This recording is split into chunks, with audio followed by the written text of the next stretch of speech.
இப்போ நம்ம வீட்டு மரப்படி மசாலா ஐட்டம்லாம் நல்லா வறுத்து சுத்தமா நம்ம வீட்டுக்கு எப்படி செய்வோம் அதே மாதிரி நாங்க செஞ்சு எல்லாருக்கும் கொடுத்துட்டு இருக்கிறோம். முருங்கை பொடி, பிரண்டை பொடி, 500 சர்க்கரை இருந்தாலும் நார்மலுக்கு 100க்கு 100 கொண்டு வர்ற சர்க்கரை கண்ட்ரோல் பவுடர், நிறைய சத்துக்கள் நிறைந்த சத்து மாவு, செட்டிநாட்டு பிரியாணி மசாலா, பருப்பு பொடி, கருவேப்பிலை இட்லி பொடி, செட்டிநாட்டு சாம்பார் தூள், ரசப்பொடி, மாங்காய் ஊறுகாய், 12 விதமான மூலிகையை சேர்த்து காய்ச்சி எடுத்த ஹேர் ஆயில், ஆவாரம் அரப்பு பொடி. இந்த பொருள் எல்லாம் உங்களுக்கு வேணும்னா கீழே இருக்கிற வாட்ஸ்அப் நம்பருக்கு கேட்டு வாங்கிக்கோங்க.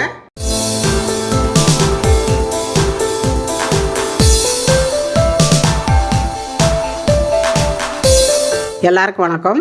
இன்னைக்கு நம்ம ஒரு ஹெல்த்தியான ஒரு கஞ்சி தான் செய்ய போகிறோம். கருப்பு கவுனி அரிசியில் கஞ்சி. இந்த அரிசியில் நம்ம கஞ்சி வைக்கிறதுனால நிறைய பலன் இருக்குது. சர்க்கரைக்காரவங்களுக்கு ரொம்ப ரொம்ப நல்லது. உடம்பு குறைக்கணும்னு நினைக்கிறவங்க இந்த கஞ்சியை சாப்பிடுங்க. கஞ்சி செய்யணும்னு நினைக்கிறவங்க நிறைய பேர் சாதாரண அரிசியில் கஞ்சி வைக்கிறீங்க. அந்த மாதிரி அரிசியில் கஞ்சி வைக்காமல் இந்த மாதிரி மட்டை அரிசி, ரேஷன் அரிசி, இந்த மாதிரி அரிசியில் நீங்கள் கஞ்சி வச்சிங்கன்னா ரொம்ப நல்லது. இந்த கஞ்சியை நம்ம நினச்ச உடனே செய்ய முடியாது. இந்த மட்டை அரிசியில் அவ்வளோ சீக்கிரம் வேகாது. ஒரு நாள் ஃபுல்லாக நைட்டு ஊற வைக்கணும். மறுநாள் தான் இதை நம்ம வேக வைக்கணும். இல்லைன்னா இதை வறுத்துட்டு பொடி பண்ணி நம்ம கஞ்சி வைக்கலாம் ஊற வச்சு. சர்க்கரைக்காரவங்க நிறைய பேர் கேட்டிருக்கிறீங்க, அம்மா சர்க்கரைக்காரவங்க சாப்பிட்றதுக்கான இந்த மாதிரி அரிசியெல்லாம் நீங்கள் கஞ்சியாவோ இல்லை தோசை இட்லியாவோ நீங்கள் செஞ்சு சாப்பிட்டீங்கன்னா கண்டிப்பாக சர்க்கரை குறைஞ்சிரும். நல்லா சாப்பிட்டுக்கலாம், நிறைய சாப்பிடலாம், ஒன்றும் பிரச்சனை இல்லை. இந்த அரிசி நான் நைட்டே ஊற வச்சுட்டேன். இதை இப்போ நம்ம போட்டோம்னா வேகாது. நைட்டு ஃபுல்லாக ஊறி இருக்குது, ஒரு நைட்டு ஃபுல்லாக ஊறி இருக்குது. ஆனால் நீங்கள் இப்போ கஞ்சி வைக்கிறதுக்கு குக்கரில் போட்டு ஒரு 10 விசில் விடுங்க. கண்டிப்பாக நைஸாக கரைஞ்சி வந்துடாது, நம்ம கஞ்சியை சாப்பிட்ற அளவுக்கு வெந்துடாது. அதனால் இப்போ இதை என்ன பண்ணணும் அப்படிங்கிறத சொல்கிறேன். இப்போ இதை ஒரு மிக்சி சார் எடுத்துக்கோங்க. இந்த தண்ணியை லைட்டாக வடிச்சிடுங்க. வடிச்சிட்டு இப்படியே மிக்சி சாரில் போட்டுக்கோங்க. இதை ரொம்ப தண்ணியை வடிக்கணும் அப்படிங்கிறதுல இந்த மாதிரி போட்டாலே போதும். அது கொஞ்சம் கொஞ்சமாக போட்டுக்கோங்க. போட்டுட்டு மூடி நல்லா ஒரு அரை அரைச்சிட்டு வந்துருக்கோம். ரொம்பவும் நைஸாக அரைக்க வேண்டாம், ஓரளவு கொஞ்சம் குறைப்பாக இருக்கணும் கஞ்சிக்கு. அப்போ தான் சாப்பிட்றதுக்கு நல்லாயிருக்கு. இப்போ நான் அரைச்சிட்டு காட்டுறேன் பாருங்கள். நம்ம அரைச்சி எடுத்துகிட்டு வந்துட்டோம். அரைச்சி எடுத்திங்கன்னா இந்த மாதிரி இருக்கணும். இப்போவே அதாவது லைட்டாக ஒரு ஓட்டு விடுங்க, 2 ஓட்டு விடுங்க அப்படிங்கிறது இந்த அரிசிக்கு இல்லை. இந்த அரிசி அரைக்கையிலுமே இது 1 நிமிஷமாவது அரைக்கணும். அப்படி அரைச்சாலுமே அந்த குருணைத்தன்மை இருக்கும். அவ்வளோ ஸ்ட்ராங்கான அந்த அரிசி. இப்போ நான் அரைச்சதை ஒரு குக்கரில் சேர்த்துக்கிறேன். சும்மா அப்படியே தண்ணியில் இருந்த வாக்கில் தான் அள்ளி போட்டேன். கொஞ்சம் கூட ஈரப்பசலாம் எப்படி இருக்கு பார்த்தீங்க. அதனால் தண்ணியெல்லாம் வடிகட்டி அதை எடுக்கணும் அப்படிங்கிறதுல இப்படி தண்ணியில் இருந்த வாக்கில் இப்படி அள்ளி போட்டுக்கோங்க, ஒன்றும் பிரச்சனை இல்லை. பாருங்கள், இப்போ நம்ம எல்லாத்தையுமே நல்லா அரைச்சாச்சு. இப்போ இதில் நம்ம ஊற வச்சுருந்தோம்ல கவுனி அரிசி, இந்த தண்ணி அதில் சேர்த்துக்கோங்க. கீழே ஊற்றிடக்கூடாது. மெயினாக அந்த தண்ணியை கீழே ஊற்றிடாதீங்க. ஃபஸ்ட்டே நான் நைட்டு ஊற வைக்கையில் நல்லா ஒரு 2 வாட்டி கழுவி இருத்து விட்டுட்டு நல்ல தண்ணி ஊற்றி ஊற வச்சுருந்தேன். இப்போ அந்த தண்ணியை அதில் சேர்த்துக்கிட்டேன். தேவையான அளவு தண்ணி விட்டுக்கோங்க. அதை 1 டம்ளர் அரிசிக்கு 5 டம்ளர் தண்ணி ஊற்றிக்கணும். இப்போ இதை நல்லா போட்டு ஒரு கலக்கிடுங்க. இப்போ இதில் கஞ்சிக்கு தேவையான அளவு உப்பு போட்டுக்கோங்க. இப்போ அதை தூக்கி அடுப்பில் வச்சுக்கலாம். அடுப்பத்தை சுட்டு வச்சுருக்குறேன். இப்போ இதில் வச்சு கை விடாமல் அது கொதிக்க தட்டி கிண்டிக்கணும். பக்கத்துலேயே இருந்து கிண்டலைன்னா கட்டி பிடிச்சிடும், கீழே பிடிச்சிக்கும். இதே சமயத்தில் பக்கத்துலேயே நம்ம கிண்ட வேண்டாம், வேலை இருக்குது அப்படின்னு நினச்சிங்கன்னா ஃபஸ்ட்லேயே தண்ணியை கொதிக்க வச்சுக்கோங்க. தண்ணியை அளந்து எடுத்து கொதிக்க வச்சுட்டு நம்ம அரைச்சதை ஒரு லைட்டாக சூடு இறந்ததுக்கப்புறம் இதை போட்டு அந்த மாவை போட்டு நம்ம அரைச்ச மாவை போட்டு கிண்டினீங்கன்னா சீக்கிரத்தில் வேலை முடியும். ரொம்ப நேரம் நின்று நம்ம கிண்டிக்கிட்டே இருக்க வேண்டாம். இப்போ இது கைவிடாமல் கிண்டிக்கிட்டே இருப்போம். முன்னோர்கள் சொன்னது என்னென்னா, இந்த அரிசி சாப்பிட்ற தொட்டியே நம்ம உடம்புக்குள்ள எந்த ஒரு நோய் வர்றதுக்கு இடமே விடாதாம்மா இந்த அரிசி. மரணத்தை தவிர மறுக எல்லாத்தையும் இது பார்த்துக்கும். மற்றபடி எந்த ஒரு நோய் வரவிடாமல் பார்த்துக்கிறது இதனுடைய கஞ்சி, இந்த அரிசி. கண்டிப்பாக இதை அடிக்கடி செஞ்சு சாப்பிடுங்க. பாருங்கள், இந்த மாதிரி நல்லா கொதி வரணும். அதுக்கப்புறம் தான் நம்ம குக்கரை மூடி ஒரு 3 விசிலிருந்து 4-5 விசில் எழுதி விடலாம். அதுக்கு முன்னாடி கொதிக்கங்காட்டி மூடி வச்சு விசில் விட்டுறாதீங்க, அடி பிடிச்சிரும். பாருங்கள், நல்லா கொதிச்சு வந்திருக்கா. இந்த மாதிரி கெட்டியாக வந்ததுக்கப்புறம் தான் நம்ம மூடி வைக்கணும். பார்த்துக்கோங்க, இந்த கெட்டி வரணும். ரொம்பவும் கெட்டியாக இருந்துச்சுனாலும் உங்களுக்கு அடி பிடிச்சிடும். ரொம்ப தண்ணியாக இருந்தாலும் மேலே பங்கி வரும். இந்த மாதிரி இருக்கணும். இப்போ என்ன பண்ணணும்னா அடுப்பை ஸ்லோவில் வச்சிடணும். ஸ்லோவில் வச்சுட்டு தான் மூடி வச்சு வேக விடணும். ஸ்லோவில் வச்சு இது ஒரு 5 விசில் விடணும். இப்போ வரட்டும். இப்போ பார்த்தீங்கன்னா 5 விசில் வந்துருச்சு. இப்போ இறக்கிக்கலாம். இப்போ நம்ம ஃபுல்லாக விசிலெல்லாம் போயிடுச்சு. விசில் போனதுக்கப்புறம் தான் ஓப்பன் பண்ணுறோம். பாருங்கள் எப்படி இருக்குன்னு. பாருங்கள் எவ்வளோ நல்லா சூப்பராக வெந்து அப்படியே தமுறாக நல்லா இருக்குது. அடியெல்லாம் பிடிக்கலை, ரொம்ப நல்லா வந்திருக்குது. அவ்வளோ கெட்டியாக இருக்குது பார்த்தீங்களா. இந்த அளவில் வைக்கணும் தண்ணி. உங்களுக்கு அதுக்கு தான் அளவு தண்ணி வந்து உங்களுக்கு தெரியலைன்னா அளந்து வச்சுக்கோங்க, நல்லாயிருக்கும். 6 மாதத்து குழந்தைகளுக்கெல்லாம் செமையாக இருக்கும். இது நல்லா கொடுக்கலாம், ராய்க்குழு மாதிரி நல்லாவே இருக்கும். இப்போ நம்ம செஞ்சது ஒரே கஞ்சியாக வச்சுட்டேன். இந்த ஒரே கஞ்சியாக எத்தனை விதமாக நம்ம சாப்பிடலாம் அப்படிங்கிறது இப்போ நம்ம பார்க்கலாம். இப்போ ஒரு பாத்திரம் எடுத்து வச்சுருக்கிறேன். இதில் கொஞ்சம் எடுத்து போட்டுக்கோங்க தனியாக. இப்போ இது தனியாக எடுத்துருக்குறேன்.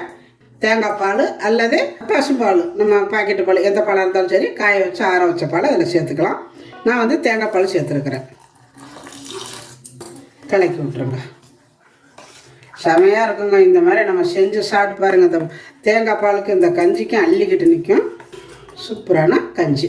6 மாதத்து குழந்தைகளேருந்து பெரியவங்களேருந்து சாப்பிட்லாம், பயப்படவே வேண்டாம், செமையாக இருக்கும். இப்போ இதை வந்து ஒரு பாத்திரத்துக்கு மாற்றிக்கலாம். இப்போ தேங்காய் பால் கஞ்சி ரெடி ஆயிடுச்சு. இந்த மாதிரியே நம்ம சாப்பிடலாம்.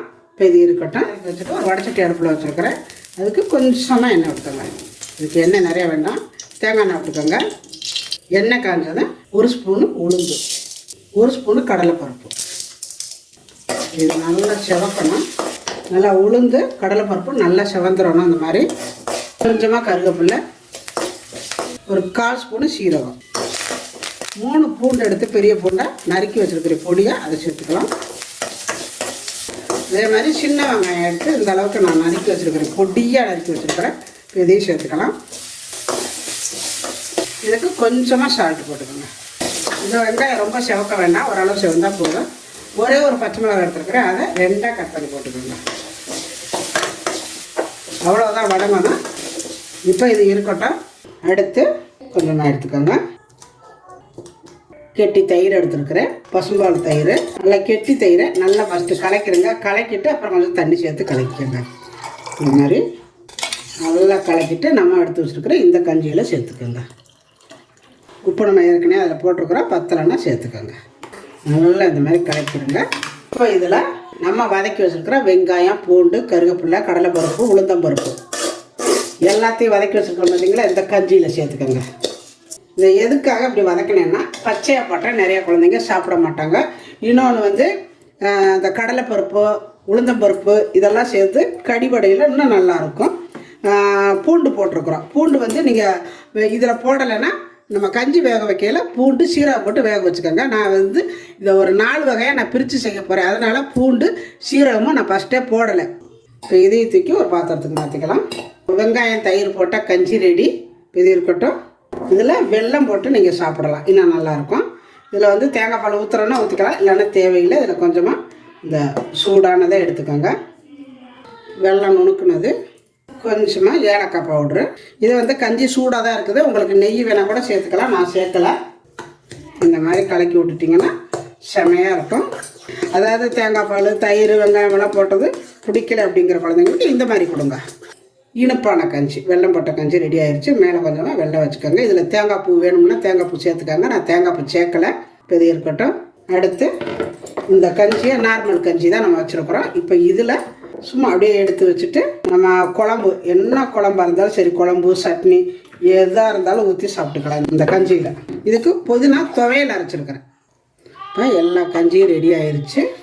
ஒரே கஞ்சியில் எத்தனை விதமான கஞ்சி வச்சுருக்குறோம் அப்படிங்கிறத பாருங்கள். அவ்வளோ அருமையாக இருக்குது. தயிர் வெங்காயம் சேர்ந்த கஞ்சி, வெண்பொங்கல் மாதிரியே வெல்லம் போட்ட கஞ்சி, புதினா துவையல்,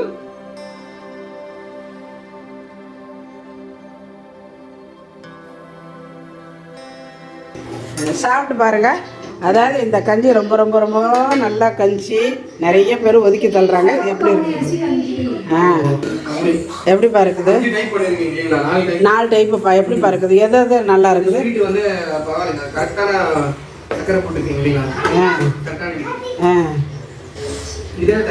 தேங்காய் பால் கஞ்சி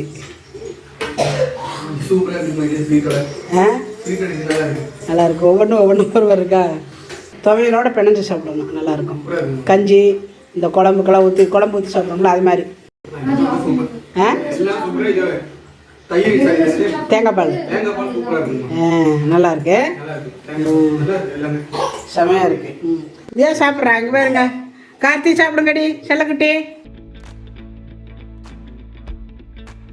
உள்ளங்கையில் பாசம் வைத்து உணவை தந்திடுவாள். கார்த்திகிட்ட எப்படிமா இருக்கு? நல்லா இருக்கா? அந்த இனிப்பு எடுத்து விட்டு. இதே மாதிரி நீங்களும் இதை ஒவ்வொரு நாளும் நீங்கள் ஒவ்வொன்றும் செஞ்சு கொடுக்கலாம். நான் இது மாதிரி செய்யலாம் அப்படின்னு சொல்லியிருக்கிறேன். இதே மாதிரி நீங்களும் செஞ்சு பாருங்கள். நல்லா உங்கள் வீட்டில் இருக்கிற குழந்தைங்க பெரியவங்களுக்கெல்லாம் நல்லா ஹெல்த்தியானதாக செஞ்சு கொடுத்துட்டு எப்படி வந்துச்சு அப்படிங்கிறத கமெண்டில் சொல்லுங்கள். இந்த வீடியோ பிடிச்சிருந்தா லைக் பண்ணுங்கள், ஷேர் பண்ணுங்கள், செட்டிநாட்டு சமையலுக்கு சப்ஸ்கிரைப் பண்ணுங்கள். நன்றி. வாழ்க வளமுடன்.